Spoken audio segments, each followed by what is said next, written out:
Welcome everyone to a new episode of Hum Tum and AI. Myself Kaumudi Vaidya from Bharat CXO. We have a special guest with us right now, Mr. Navratan Bohra. Good evening, sir. How are you doing? Yeah, very good. Very good. Good evening. Okay. I'm doing fantastic, sir. So, Mr. Navratan, a seasoned professional with nearly 15 years of experience in driving in digital initiatives and project management. As the current Vice President of Digital Initiatives at Anand Rathi's Share and Stock Brothers Limited, Navratan Bohra has played a pivotal role in revolutionizing digital experiences within the BFSI sector. Known for a keen eye for innovation and excellence, he has successfully led multiple high impact projects that have not only enhanced operational efficiency but also delivered exceptional customer experiences. In addition to the remarkable leadership in digital transformation, he is an award winning professional with accolades such as the Emerging Digital Leader of the Year Award and Top 100 CX Leaders in India recognition. Their vast experience in product development, data analytics, business process excellence, and agile project management makes him an ideal thought leader in the evolving world of customer experience. It's so nice to know about you, sir. Thank you for a wonderful introduction. Modi. Yes, sir. So I think we will just start with our the discussion on AI. So firstly, I would like to ask you, what is your opinion on AI?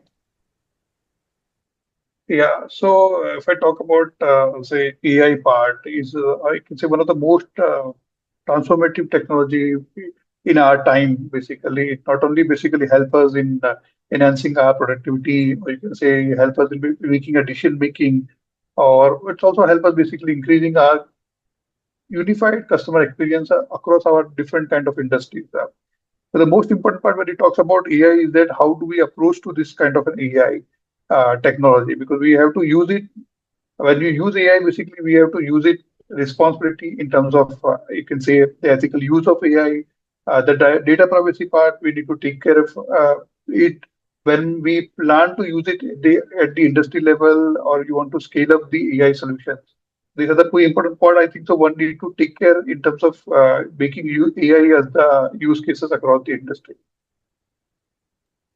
Absolutely, sir. Next, I would like to ask you, have you implemented AI in your work? Yeah, so basically, I can say very much we have used AI in our work areas.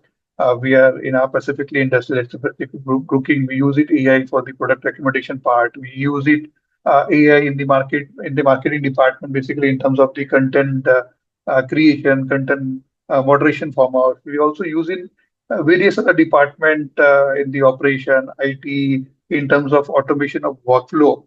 And precisely since we are a more a research driven organization, and most of interaction of our client happen directly through with our relationship managers or dealer, I can say.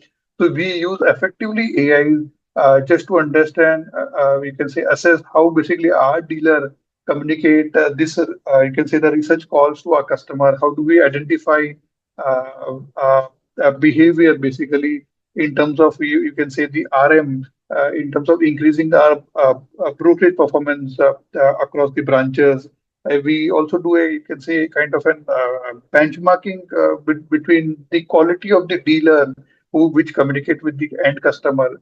We also try to basically use AI in terms of you can say detecting and tracking specific communication pattern which occur between the end client and the dealer in terms of basically also ensuring you can say the compliance with our regulatory standard. And most of time right now basically we also try to use AI in terms of getting the feedback in from the customer. It also uses in terms of providing our training to our existing employees and creating a benchmark basically across the uh, within the internal group as well as basically you can say within the industry also to create that set of benchmarking and competitiveness. Absolutely, sir. How many people are using AI in your team? Precisely, I think say almost everyone kind of a team member, maybe I can say almost 70% of team member are using AI in our team. specifically not maybe full-fledged AI, but maybe in terms of like using AI in terms of Chat GPT or maybe using Microsoft Copilot in their daily workflow. Maybe they're using it for the purpose of writing specific, you can say, story format in terms of writing projects, project management, you can say.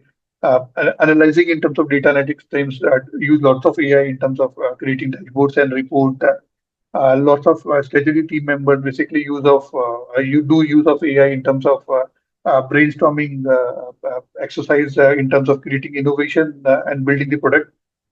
We also started using AI in terms of basically you can say times of doing a quality or can say code review processly in terms of quality team members.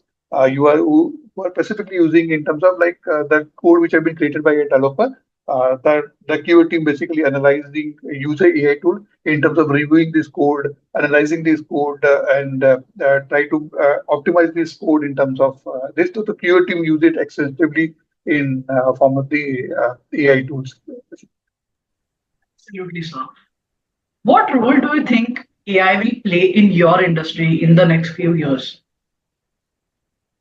That's a wonderful question. Basically, when we talk with respect to our industry, specifically when you can say speed data, that's matter a lot in the capital market industry, and specifically in the coming year, what I see personally is coming out of like when we talk about the end customer, it's basically hyper personalized advisory to the end customer because different sets of customer, you have a tailor-made investment advisor advice to them based on the risk profile of a customer. You can say the past behavior, what he has stated in the past, the real-time market dynamics, how we have basically create a product for him, a robo advisory research call faster and more dynamic with respect to market changes.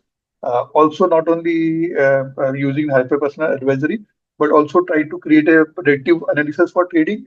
So basically, based on the many microeconomic factors, sentimental or the historical trend of the market, we can basically analyze and recommend to customer to cover that kind of investments requirement.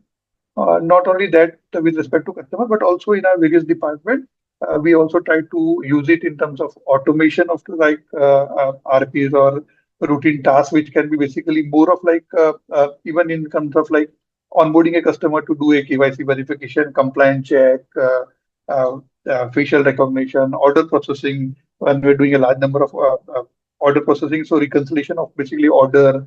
Uh, uh, Reducing the error rate when you're doing an order processing at the large level.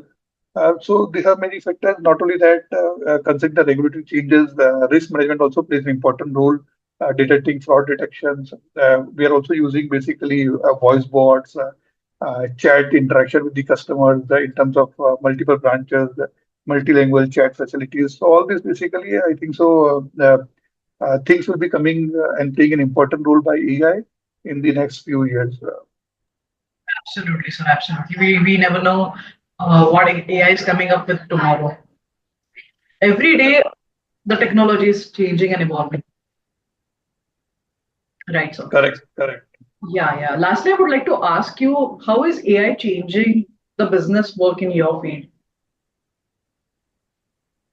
So basically, how I can say probably how AI, since the more and more number of AI use cases are coming in, the business is also basically taking in terms of faster and smarter decision making because we get to large number of customers, a large number of huge volume of market data, basically earning reports, which plays an important role for the research department. So this use of basically AI, so that basically research department can quickly, you can say, react to this market changes, creating new kind of arbitrage opportunities for investors. When you have different sets of customers, retail, HNI, ultra HNI, so creating basically you can say hyper personalized client experience, or you can say personalized tailor-made experience for customer goals with respect to risk appetite of a customer. Uh, Doing some kind of a automated kind of a portfolio rebalancing of a customer, nudging client with basically you can say investment opportunity, There are some kind of operational tasks which are also required in terms of sending report to customer, available of their reports, or many a time because of this kind of AI support, we are also thinking, business is always thinking from that perspective that he get a 24 by 7 a client support is available to end customer. The trade exhibition, which was fairly possible via phone call, can be now possible with the help of voice or chat functionality.